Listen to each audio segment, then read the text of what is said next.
Today we'll start a new chapter, that is chemical bonding. Okay, what is this? This is chemical bonding. What is chemical bond?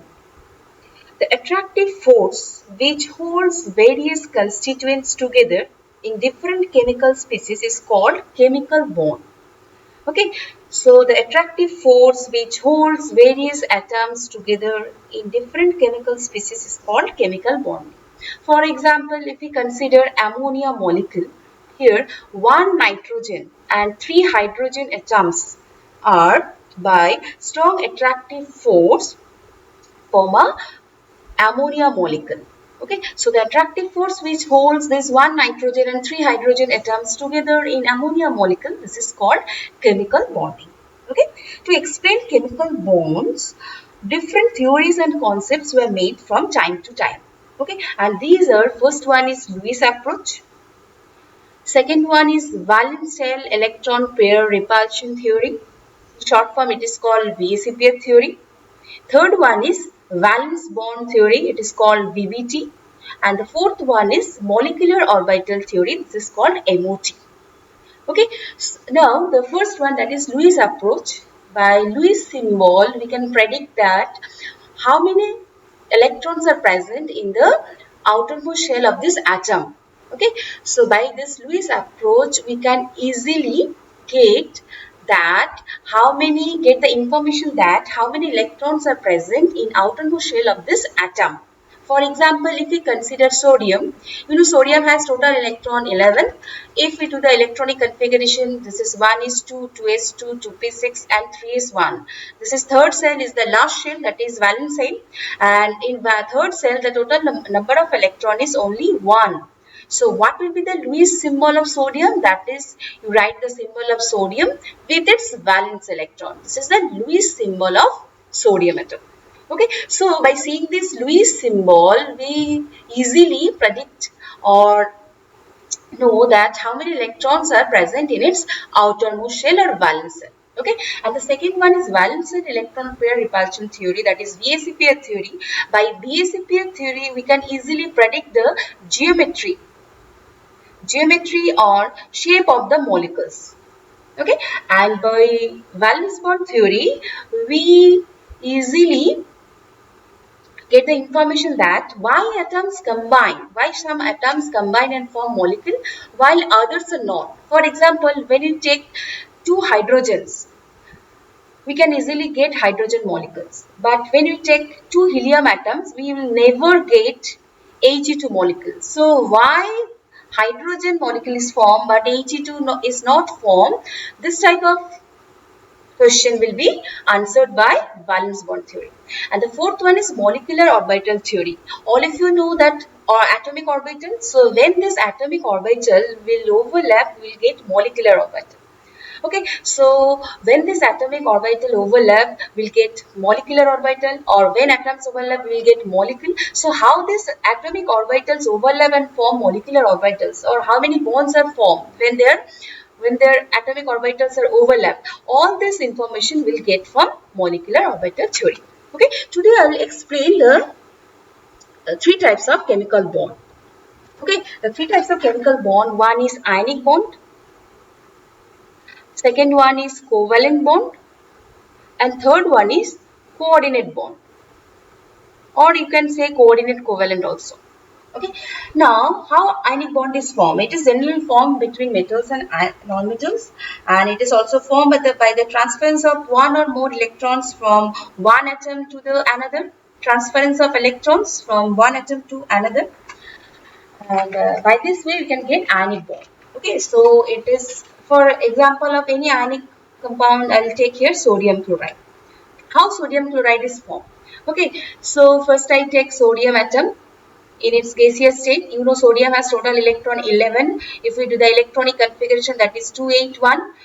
So in last cell it has 1 electron. If it loses its last electron, now second cell will become the last cell, and at that time it has 8 electrons in its valence cell. So it will get the electronic configuration like octet.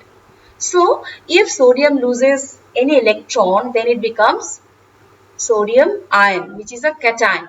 Okay, and as electrons are removed from left hand side, so I can write it by giving plus sign in the right hand side. As electron is removed from left hand side, so I can write this electron in the right hand side by giving plus sign. Okay, now what will be the energy change when sodium atom loses its electron in its gaseous state or when it is in ground state also? Then what will be the energy change? Okay, what will be the energy change? It is ionization enthalpy. The energy required, you have to supply the energy, then only sodium loses its electron from the outermost shell. So we have to supply energy, that means that amount of energy is needed to sodium, then only it releases its electron. Okay, so the energy required to remove the most loosely electron from the sodium atom in its valence shell, this energy is called ionization enthalpy. As here energy is required, so this state is endothermic reaction. So I can write this ionization enthalpy by giving plus sign, that is x kilojoule per mole. Okay, as it is endothermic reaction.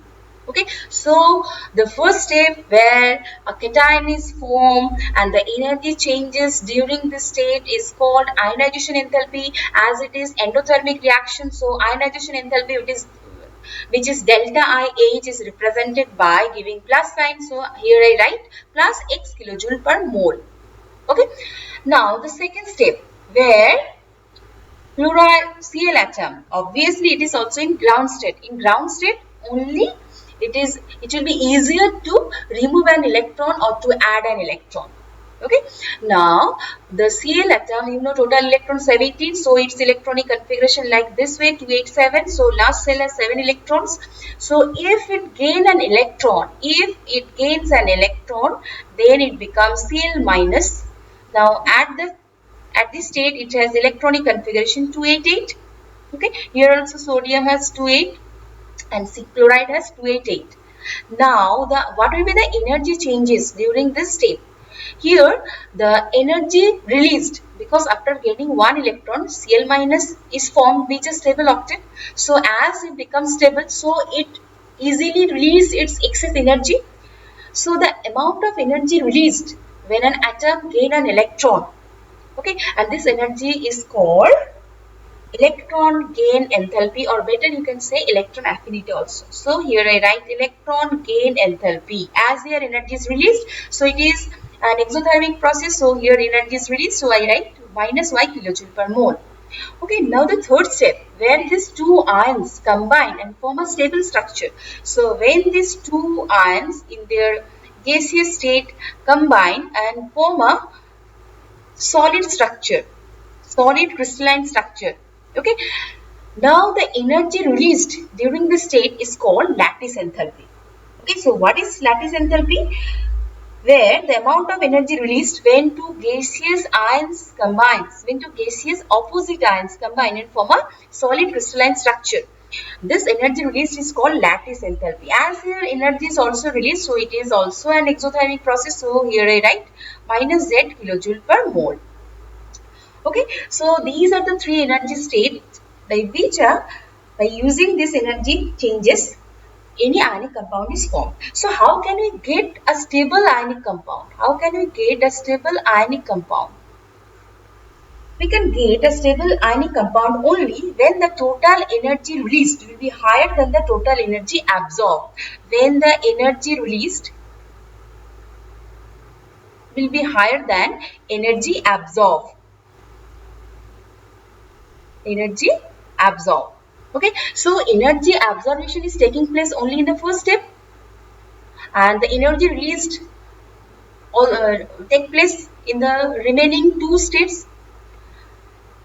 In last two steps, energies are released. So if the first step, this energy absorption, that is called ionization enthalpy, will be low, and the electron gain enthalpy and lattice enthalpy will be highly negative, then we will get a stable ionic compound. Okay, so what will be the criteria for stable ionic compound? That is, energy released should be higher than energy absorbed. Then only molecule will get a stable structure. So energy absorption is taking place only in the first step. So if the ionization enthalpy is low and the energy released are taking place in the last two steps. So if electron gain enthalpy and lattice enthalpy will be highly negative means this amount of energy is released from the atom or ions. So then only we will get a stable ionic compound. Okay. Now, so ionic bond is completed. Next one is covalent bond. What is covalent bond? All of you know the covalent bond is formed by sharing of electrons. Okay. So if I take two Cl atom, you know Cl has total valence electrons 6. So I represent by giving dot sign. So when each Cl atom gives its one electron for sharing, now we'll get this type of electronic configuration. So here these sharing electrons are also considered for the octet configuration of both the Cl atom. Now both the Cl atom has octet electronic configuration, and you know when two electrons are used for sharing we'll get one bond. So here one bond is formed between these two Cl atoms. Now the electrons which are not used for sharing, here each Cl has 6 electrons which are not used for sharing. These electrons are called non-bonding electrons. Each Cl has 6 non-bonding electrons. Now two non-bonding electrons means one lone pair. So you can also say each Cl has 3 lone pairs. How many lone pairs? 3 lone pairs. Okay. So if you want to form a double bond between two A atoms, if I want to form a double bond between two A atoms. Now, how many electrons are used for sharing? Obviously 4 electrons. Then we'll get a double bond between two A atoms. Okay, if I want to form a triple bond between two P, so here we want to share 6 electrons, then only we'll get a triple bond. So these are the bonding electrons, and these are the non-bonding electrons. Another name of two non-bonding electron is called lone pair. So this is your covalent bond. The third one, what is this? This is coordinate bond. Okay, this is coordinate bond. How coordinate bond is formed? Coordinate bond is also formed by mutual sharing. Mutual sharing of electrons. Covalent bond is also formed by mutual sharing of electrons between two atoms. But the shared pair of electron is contributed only by one of the two atoms.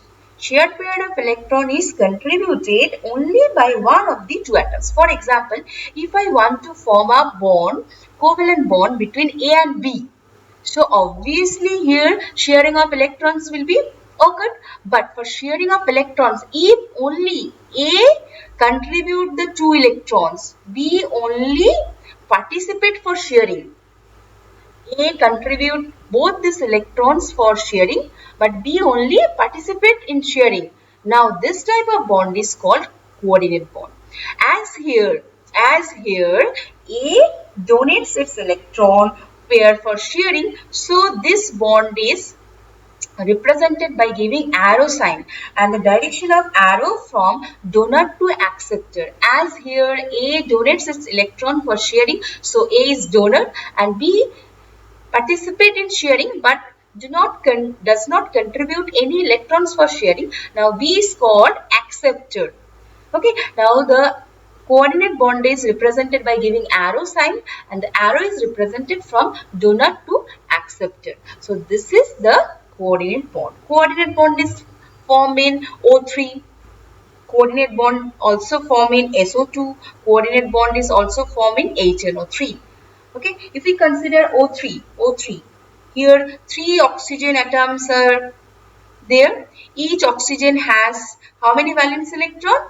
6 valence electrons. So I here write the 6 valence electron.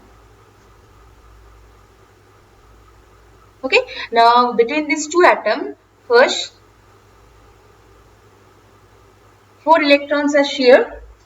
Okay, so here double bond is formed. Now this oxygen has 4 non-bonding electrons, and as it form double bond with the second one, so from bonding it will get 4 bonding electrons. So it has 8 electrons at that moment, that means stable octet.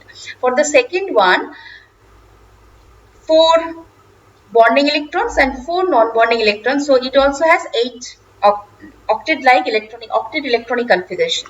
So these oxygen atoms also do not want to disturb its octet. So what happened with the third oxygen atom?